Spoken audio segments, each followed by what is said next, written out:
దక్షిణ Korea brand హుండైకి చెందిన Creta electric version మార్కెట్లోకి విడుదలైనప్పటి నుంచి అందరి అభిమానాలు పొందుతుంది. జనవరి 17న మార్కెట్లో అడుగుపెట్టిన ఈ ఎలక్ట్రిక్ ఎస్యూవీ పట్ల వినియోగదారుల్లో ఉన్న అంచనాలను కొంతవరకు నెరవేర్చినట్లే కనిపిస్తోంది. తన మొదటి 6 నెలల కాలంలో క్రేటా ఈవీ 4000 యూనిట్లు అమ్మకాలతో ఒక ముఖ్యమైన మైలురాయిని చేరుకుంది. హుండై బ్రాండ్ కు భారత మార్కెట్లో ఉన్న స్థానం, క్రేటా పేరుతో వచ్చిన విశ్వాసం కారణంగా ఈ ఎలక్ట్రిక్ కారుపై మొదటి నుంచే పెద్ద హైప్ క్రియేట్ అయింది. అయితే ఇతర మోడళ్లతో పోల్చినట్లయితే విడుదలైన 6 నెలల్లో కేవలం 4000 యూనిట్ల విక్రయమే జరగడం కొంత నిరాశకు గురిచేసే అంశం. ఎందుకంటే ప్రధాన పోటీదారులైన Tata Nexon EV, MG compact electric SUV నెలవారీగా 3000 నుంచి 4000 యూనిట్లను అమ్ముతున్నారు. ఈ గణాంకాలు చూస్తే క్రేటా ఈవీ విక్రయాల నిష్పత్తి హుండై వంటి పెద్ద కంపెనీకి తగినంతగా లేదనే అభిప్రాయం వస్తుంది. కానీ ఇక్కడ మరొక అంశాన్ని కూడా పరిగణలోకి తీసుకోవాలి. ఇది కంపెనీ మొదటి మిడ్ సైజ్ ఎలక్ట్రిక్ ఎస్యూవీ ప్రయత్నం. ఇంకా మార్కెట్లో తన స్థానాన్ని ఏర్పరచుకునే దిశలోనే ఉంది. ఫ్యూచర్లో దీనికి డిమాండ్ మరింత పెరిగి అమ్మకాలు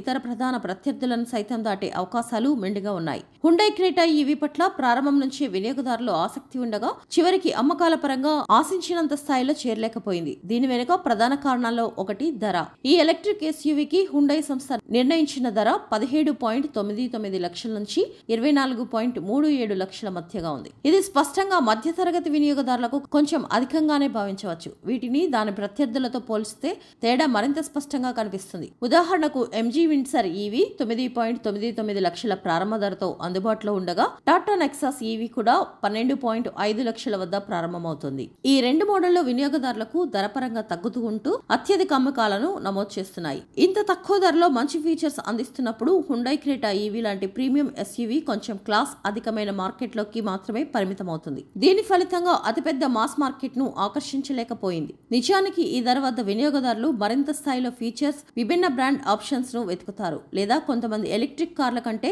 హై ఎండ్ ఐసీఈ వాహనాలు వైపే మొగ్గు చూపవచ్చు. దీంతో హుండై క్రేటా ఈవీ మార్కెట్లోకి ప్రవేశించినప్పుడు ప్రజల్లో భారీ అంచనాలు ఉన్నా వాటిని అమ్మకాలుగా మార్చుకోకపోవడంతో అధిక ధర ఒక పెద్ద అవరోధంగా నిలిచింది. స్పెసిఫికేషన్స్ పరంగా చూస్తే ఇది 42 kWh, 51.4 kWh బ్యాటరీ ఆప్షన్లలో కొనుగోలు చేయడానికి లభిస్తుంది. బ్యాటరీ పూర్తిగా ఛార్జ్ చేయబడినప్పుడు వరుసగా సుమారు 390 కిలోమీటర్ల నుంచి గరిష్టంగా 473 కిలోమీటర్ల వరకు డ్రైవింగ్ రేంజ్ అందించగలదు. కేవలం బేసిక్ రేంజ్ కాదు, ఫీచర్స్ పరంగానూ ఈ కారు అందరినీ ఆకట్టుకుంటుంది. ఇందులో ఉన్న smart panoramic sunroof, front ventilated seats, dual zone climate control వంటి సౌకర్యాలు దీన్ని సెగ్మెంట్ లో ఉన్న ఇతర కార్లతో పోలిస్తే ముందు వరుసలో ఉంచుతాయి. అంతేకాక 10.25 అంగుళాల digital instrument cluster, 8 premium sound speakers తో కూడిన ఆడియో సిస్టమ్ వంటివి కూడా ఉన్నాయి.